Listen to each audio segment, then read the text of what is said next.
on peut télécharger la photo qu'on veut sans le moindre problème. On est d'accord? Par exemple, j'ai téléchargé cette petite photo ou l'autre photo. C'est à vous de voir. On est d'accord? C'est une question de choix. Je préfère vraiment que vous travaillez sur le contenu, c'est-à-dire que je peux enregistrer l'image facilement dans l'endroit, mais avec l'extension JPEG. Par la suite, je suis sur notre 3D Max. Je clique sur Plane dans la vue frontale, top. Bah, c'est une question de choix, on est d'accord. Je crée un petit plan comme celui-là. Ok. De préférence vraiment que je réduis le maximum les segments. Ça sert à rien. Je clique sur AM comme Material Editor, on est d'accord. Au lieu de la couleur de diffusion qui se trouve en Basic Parameters, je clique ici sur le bouton pour importer bien sûr un bitmap qui se trouve dans BAM, virer bitmap ou bitmap directement si vous avez l'ancienne version.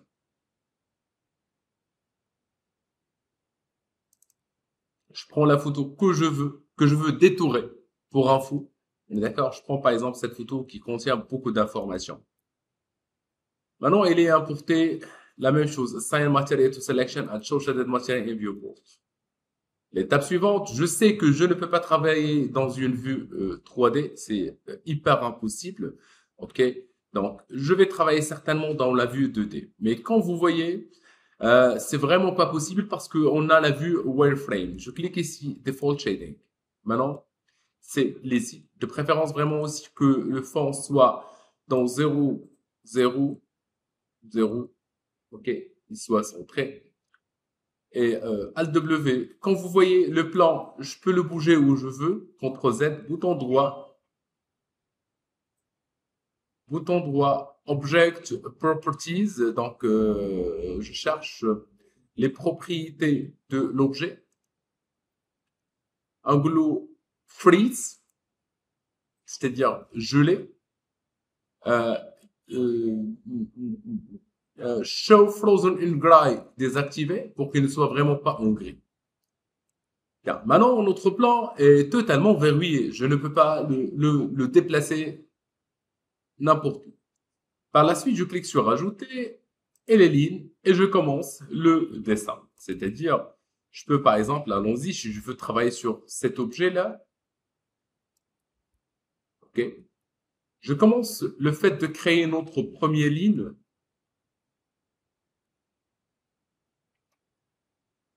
Je clique et je maintiens la sélection pour qu'il soit un tout petit peu arrondi. L'autre point,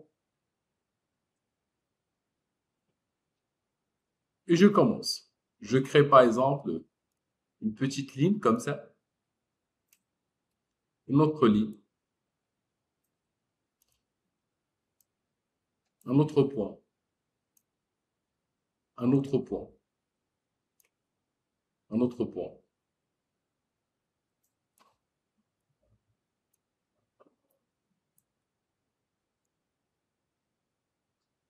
Voilà, la première fois, je viens de terminer ma première ligne.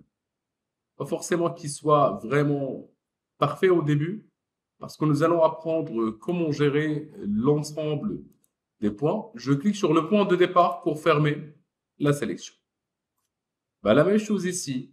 Je clique sur ce petit point et j'accélère un tout petit peu. Je clique et je maintiens la sélection. Je clique et je maintiens la sélection. Petit à petit.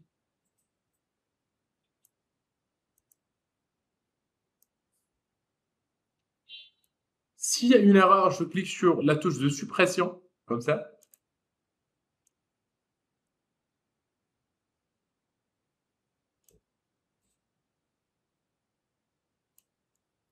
Et on va obtenir par la suite des splines fermés, qui sont hyper importantes pour notre décoration. Et on va les garder pour toujours. Hein. Je sais pas si je veux l'utiliser une deuxième fois, je peux vraiment le faire vite fait, sans le moindre problème. Et je vais vous montrer comment le faire. Ça demande vraiment pas beaucoup de temps, quand vous pensez, des tout. le point, attention, le point de départ annulé, le point de départ pour fermer la sélection.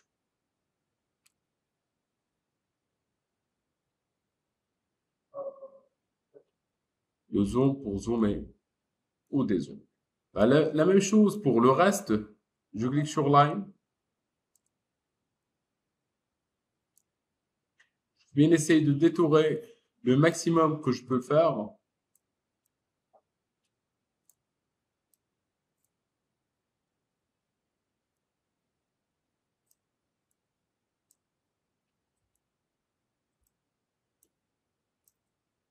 Petit à petit,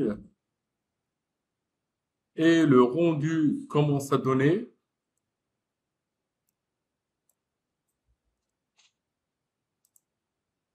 Close spline, bah, la même chose ici.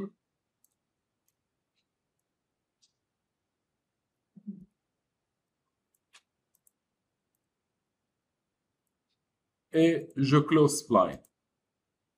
Le même concept.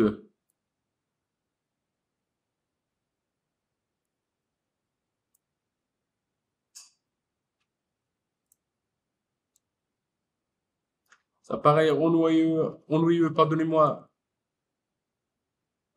quelque temps, mais une fois que vous terminez, ça va donner un très joli, normalement, type de dessin.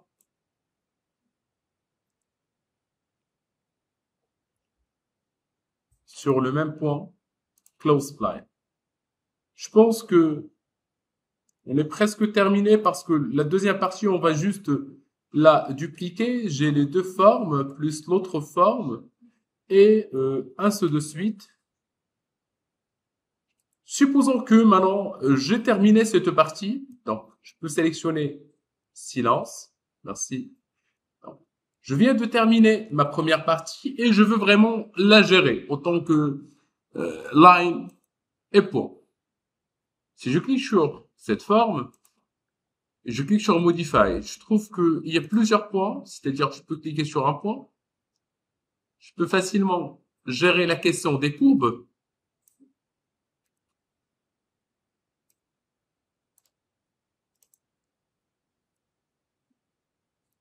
Je peux bien sûr gérer vraiment la question des courbes comme je veux sans le moindre problème. Si un point que je l'ai pas bien apprécié, donc bouton droit, je peux y aller vers Smooth pour qu'il soit smooth. La même chose, celui-là, elle est maintenant smooth. Je pense qu'il est bien comme ça en smooth. Celui-là, je l'ai pas apprécié, donc je vais totalement le modifier. Je peux le déplacer, bouton droit, smooth. Elle est smoothée maintenant.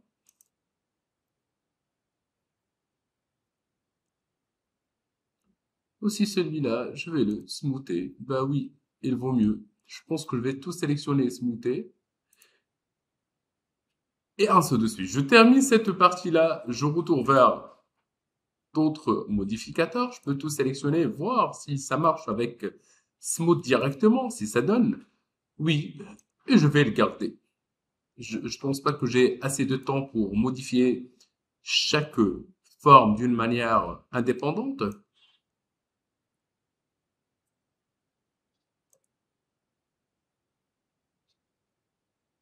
Je sélectionne l'autre. Et ben voilà, bouton droit, smooth. Je viens de réduire un tout petit peu le nombre de points. Par la suite, je sais que je peux utiliser une forme, c'est-à-dire je peux par exemple, je sais pas si vous êtes d'accord avec moi, si je clique sur l'extrusion, je cherche extrude, on est d'accord avec une petite valeur.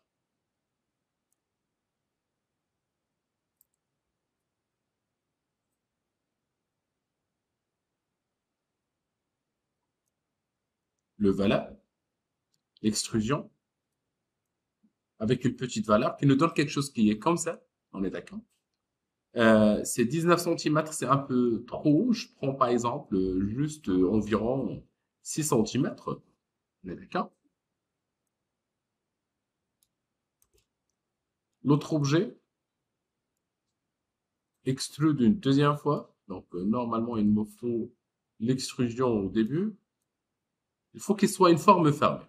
Ben, la seule différence entre les deux, si vous avez bien remarqué que cette forme, elle est évidée de l'intérieur. Par contre, l'autre forme, elle est remplie. Elle est où le problème? Je vais vous expliquer un tout petit peu. Je clique sur l'extrusion et je vais le désactiver. En mode point, si je sélectionne les points, il y a certainement un petit point qui n'est pas soudé. Dans notre cas de figure, je prends par exemple ici les deux points et je vais vérifier. Un point, deux, trois. Donc, je dois absolument vérifier tous les points. CTRL A pour sélectionner le tout. Et je clique sur World, tous les points. Tous les points qui ont une valeur de, je sais pas, même 1 centimètre. On est d'accord? Bien. Je refais la même opération. Et maintenant, elle est remplie. C'est-à-dire, il y avait deux points qui sont bien sûr mal soudés. Je prends la valeur 6, la même chose. Ici, je clique sur Extrude et je maintiens la touche CTRL et je vais glisser l'extrusion vers les autres pour ne pas refaire la même opération. Bien. Peut-être que vous allez me dire, monsieur, tout ça c'est bien, mais qu'est-ce qu'on peut faire avec? Certainement, une fois on crée notre propre déco, je peux par exemple maintenir la touche Shift. Ici, copie. Et je peux utiliser miroir,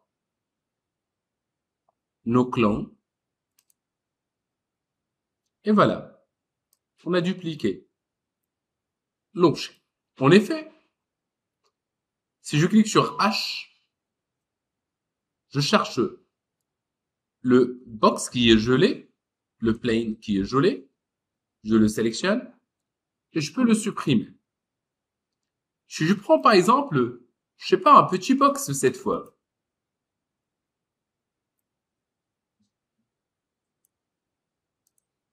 Un petit box comme celui-là.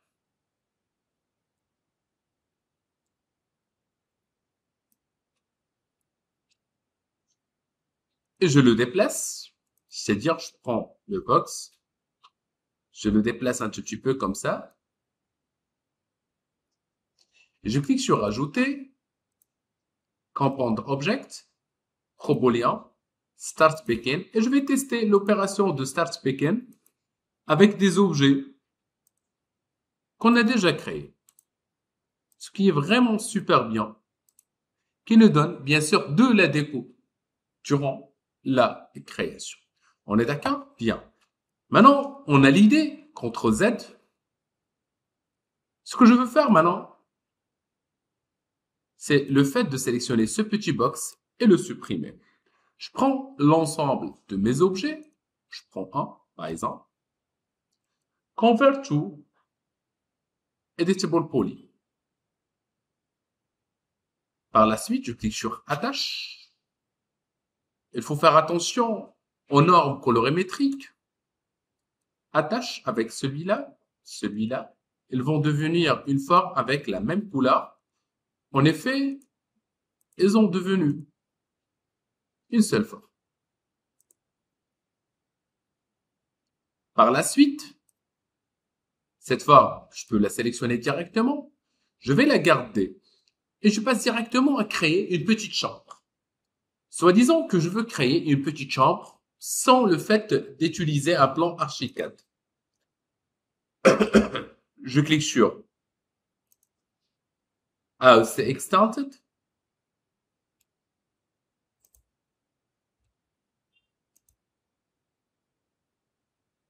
Je clique sur Wall. Donc, on est sur AEC Extended. Wall. Et je dis que dans le Snap Toggle, cette fois, je l'active, bouton droit. Je sais que dans le Home Glide, il y a 10 cm. Je prends par exemple une valeur assez importante. Par exemple, je sais pas, 100 centimètres.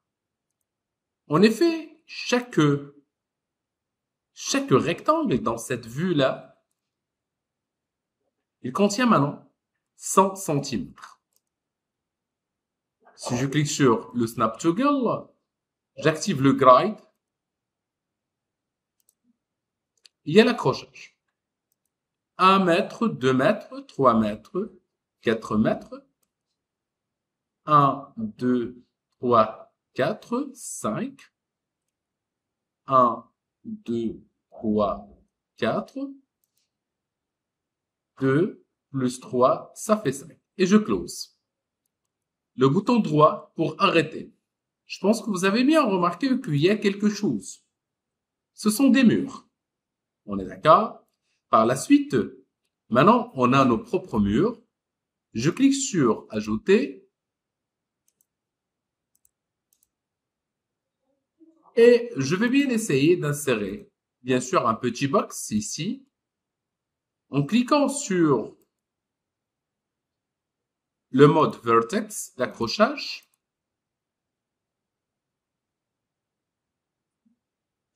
Et je clique sur Box pour créer un accrochage à travers les pots. Le voilà. On a cette plafond, au faux plafond, qu'on peut le garder. Restez concentrés s'il vous plaît. Qu'on peut le garder provisoire. Si je clique par exemple sur Modify, je sais que je peux par exemple créer de la déco à travers des objets. C'est-à-dire, je peux créer une petite forme, je sais pas, de 1 centimètre. Je vais attendez, CTRL Z. Je désactive le Snap Toggle. Je vais le mettre ici, par exemple. Je sais normalement que j'ai environ 4 mètres, c'est-à-dire 400.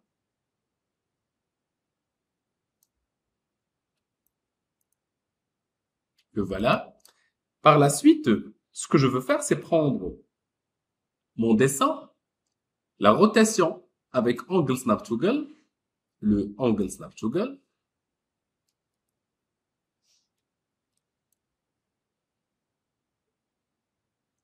Angle Snap Toggle est activé. Comme vous voyez, je peux faire des rotations. Ici, par exemple, je vais faire une rotation de 90. Et je le déplace. Je peux le mettre où je veux, par rapport à la déco que je veux créer. Et je peux en même temps le dupliquer en cliquant sur Shift, glisse, copie, sans oublier que je peux utiliser la miroir à n'importe quel moment, l'axe des Y, avec OK. Le voilà. Je le déplace un tout petit peu, ce qui nous donne cette déco entre les deux. Je reprends les deux en maintenant la touche CTRL. Je refais la même opération, je le duplique. Cette fois, 2 ou 3 fois selon le besoin. Je clique sur les deux qui se trouvent ici. Je vais bien essayer de gérer un peu la question de l'espace. Parce qu'il fallait le faire avec Array, certainement. Bien. Dans une vue 3D,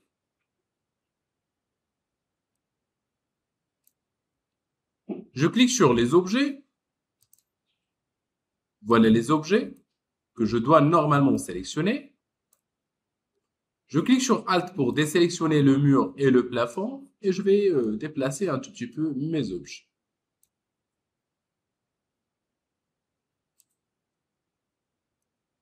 Bien. Il faut que je l'observe ou j'observe les deux de deux endroits. Par la suite, je clique sur le box, sans oublier que je dois cliquer sur le ProBoolean, qui se trouve en Compound Object, ProBoolean Start Begin. La première fois, tout doucement s'il vous plaît. La deuxième fois, la troisième fois, la quatrième fois. J'ai décidé de dessiner l'objet, comme ça on est sûr de résultat, parce qu'une fois on l'importe, vraiment le résultat n'est pas assuré.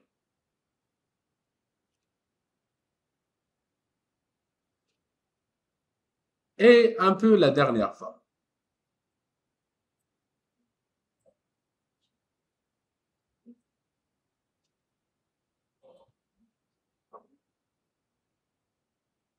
Bien. Par la suite, je clique sur l'objet Convert to Editable Poly pour qu'il soit un objet éditable. Je vais certainement le dupliquer dans plusieurs sens. Ça, c'est sûr et certain. C'est-à-dire, je vais le dupliquer, instantiser,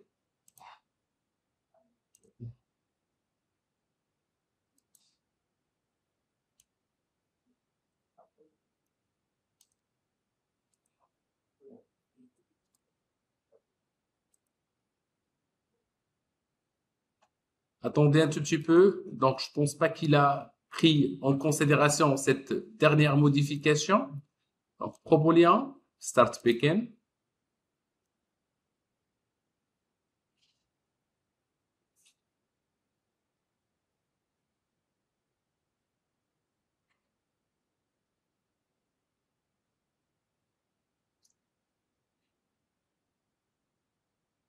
Bien.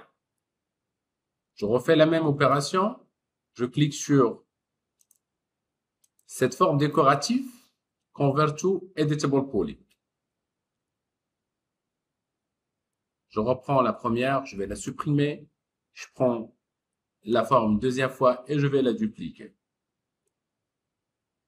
Instantiser.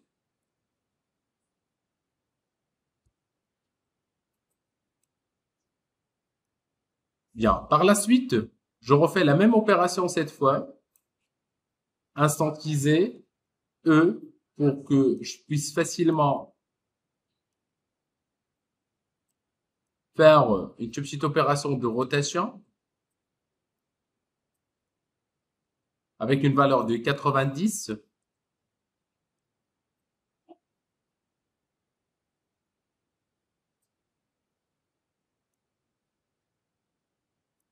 Je le mets un tout petit peu comme ça, vite fait, sans se casser la tête avec.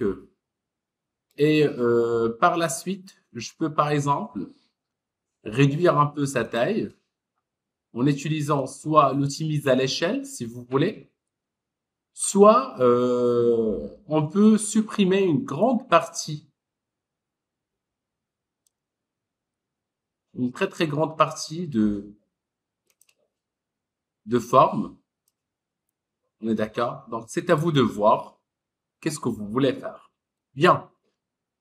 Je viens de garder juste les deux que vous voyez ici.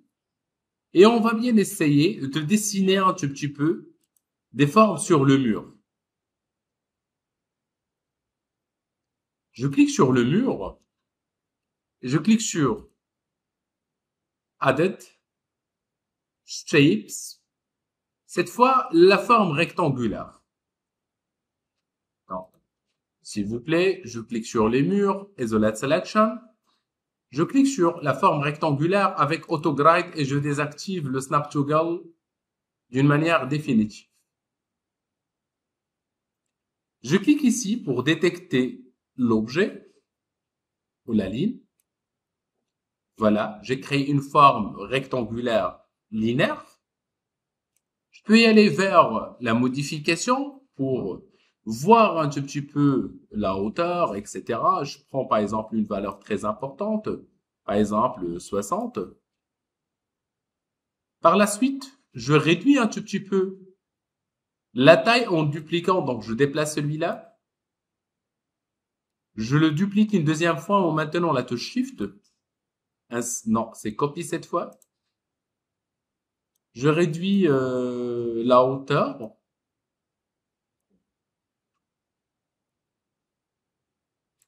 Bien. Une fois on l'a fait, je préfère vraiment utiliser les deux lignes avec le modificateur sweep.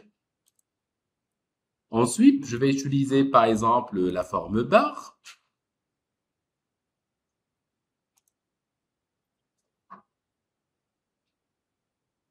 Je peux bien sûr jouer avec les valeurs, ce sont des valeurs très importantes.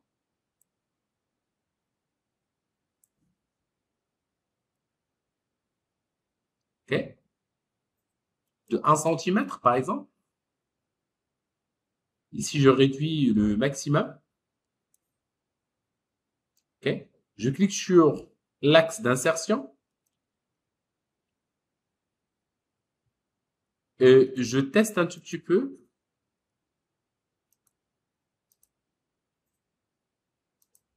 Bien. Je vais voir ce qui se passe dans l'autre sens. Il n'y a aucun problème, c'est bien.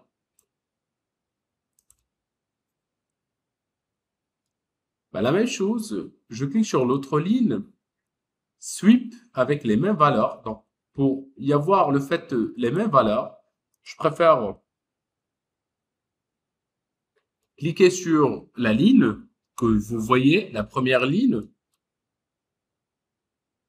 Je reprends un tout petit peu avec les valeurs, ils sont trop petits, donc ce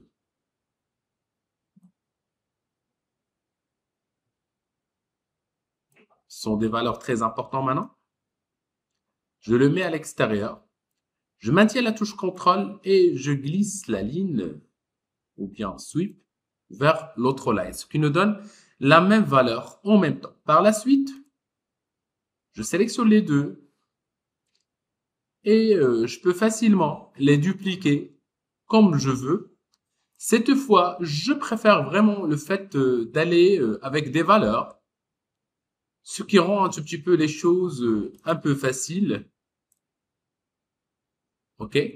Je clique sur Tools, Array. Dans l'axe des Y, on est d'accord? Je clique sur Preview.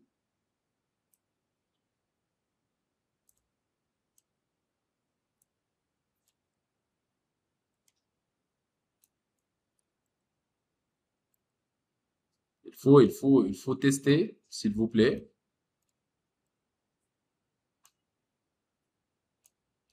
Annuler si ça ne donne pas. On va y aller directement dans une vue 3D.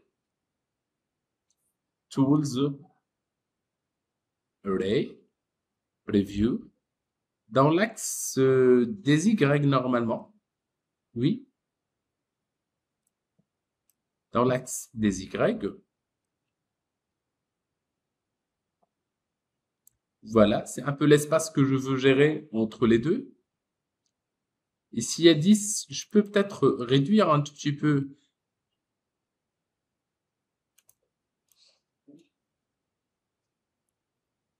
6, voilà. Et j'augmente un tout petit peu la valeur.